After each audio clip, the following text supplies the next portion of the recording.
یہ بات تو وکلاء کی رائے ہو گئی نا، اور یہ رائے بالکل درست بھی ہو سکتی ہے کیونکہ آئین خاموش ہے. لیکن میں اور آپ عام شہری ہوتے ہوئے ہم بیچارے تو اس پہ جائیں گے نا جو بالآخر ہمیں جو اعلامیہ ملتا ہے. یہ اعلامیہ تو ہمیں یہ بتا رہا ہے کہ ایک 7 رکنی بینچ بنا دیا گیا ہے جو نظر بظاہر آئینی بینچ کہلایا جائے گا. ہاں یہی کہہ رہی ہے یہی نا کہہ یہ؟ رہے، ٹھیک ہے. اور جسٹس امین الدین خان صاحب اس کے چیئرمین ہوں گے، یعنی اس آئینی بینچ کے. اب سوال یہ اٹھتا ہے کہ یہ آئینی بینچ بیٹھ گیا، کانسٹیٹیوٹ ہو گیا 7 اراکین پر مشتمل، اس کے چیئرمین کا بھی تعین ہو گیا. تو اب تو نظر بظاہر تو یہی ہے نا کہ اگر 26ویں آئینی ترمیم کو زیر بحث لانا ہے تو وہ اسی بینچ کے روبرو پیش ہوگی. کیا یہ تاثر نہیں جاتا؟ بالکل یہ تاثر اس لیے بھی درست جاتا ہے کہ ایک تو یہ بینچ بن گیا. اگر یہ سپریم کورٹ کا پرانا فل کورٹ سنتا تو جسٹس منصور علی شاہ اور منیب اختر کا جو فیصلہ ہے، فل کورٹ کو تو نہیں ختم کیا نا، فل کورٹ تو ایگزسٹ کرتا ہے ابھی بھی. لیکن آئینی بینچ فل کورٹ میں جائے گا تو وہ آئینی بینچ سے بڑا ہو گیا. تو یار یہ آلو بینگن پکائے گا یہ بینچ؟ یہ کیا کرے گا؟ آئینی اس کا باقاعدہ نام دیا گیا ہے یار. آپ ٹھیک کہہ رہے ہیں، اگر اس بینچ میں جائے گا تب نا، اگر اس کے بعد فل کورٹ بلا لیا جائے تو یہ بینچ پھر ہم قصہ مختصر. اور یہ جو کانسٹیٹیوشن ہوئی ہے اس کی مخالفت میں ووٹ دینے والوں میں عزت مآب چیف جسٹس صاحب بھی شامل تھے اطلاعات کے مطابق.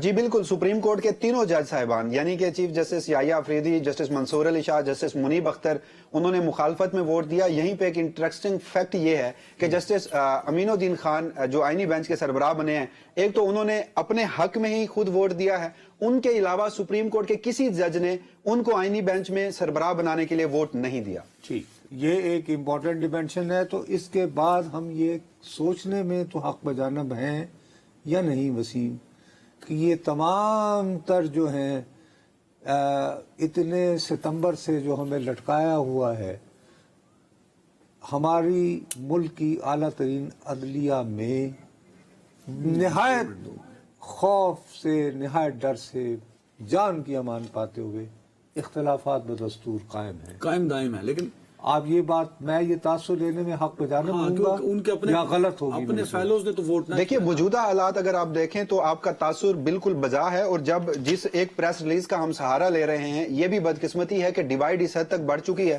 کہ اگر کوئی جج صاحب، یہ بھی ماضی میں ہوتا رہا ہے کہ وہ اپنا اختلافی نوٹ یا اضافی کچھ لکھ کر دیتے تھے تو وہ منٹس آف میٹنگز میں بھی جاری نہیں ہوتا تھا، وہ پریس ریلیز میں بھی شامل نہیں کیا جاتا تھا، جس کی بنیاد پر انہیں پھر اپنا ایک الگ خط و کتابت کا جو سلسلہ ہے وہ شروع کرنا پڑتا تھا. اب جن ججز کے بارے میں ہم کہہ رہے ہیں کہ وہ مخالف تھے اس سارے معاملے کے، تو کیا ابھی یہ کنفرم نہیں کہا جا سکتا کہ ان کا اوپینین بھی اس پریس ریلیز کا حصہ بنایا گیا ہوگا؟ یہ بھی امکان ہے کہ کل یا پرسوں کے روز کوئی اور خطوط جو ہیں وہ منظر عام پہ آ آپ جائے. میری بات ہی کی تصدیق کر رہے ہیں نا جو مجھے خدشہ ہے. بالکل آپ اچھا نہیں، ایک بات کہ یہ جسٹس امین الدین صاحب کا ہی انتخاب کیوں ہوا، امین الدین خان صاحب کا؟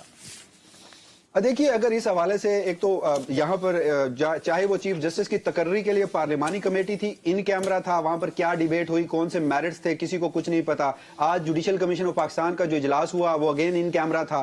وجہ تو یہ ہونی چاہیے تھی اصولاً کہ جو آئینی بینچ ہے اس کا سربراہ ایک ایسا جج، معزز جج لگانا چاہیے تھا جس کا عبور آئینی نوعیت کے مقدمات پر ہو. جب جسٹس امین الدین خان کو 2019 میں سپریم کورٹ آف پاکستان میں ایلیویٹ کیا گیا تھا تو وجہ یہ تھی کہ سپریم کورٹ میں سیول کیسز کی بھرمار تھی. ان سیول کیسز کو ختم کرنے کے لیے، اور آج بھی انٹرسٹنگلی جو آئینی بینچ کے سربراہ بنے ہیں، سپریم کورٹ کی ویب سائٹ پر جائیے یا ان کے ماضی کے یا لاہور ہائی کورٹ کے ججمنٹ دیکھیے تو وہ سیول لا پر عبور رکھتے ہیں. اس طرح کے انہوں نے مقدمات کے فیصلے جو ہیں وہ سنائے ہوئے ہیں. اور یہاں پر ایک اور جو فیکٹ ہے وہ میں آپ کے سامنے رکھتا جاؤں کہ جو مخصوص نشستوں کا ججمنٹ تھا اس میں 8 جج ایک طرف تھے، 2 جج ایک طرف تھے، 2 پھر ایک طرف اور ایک طرف.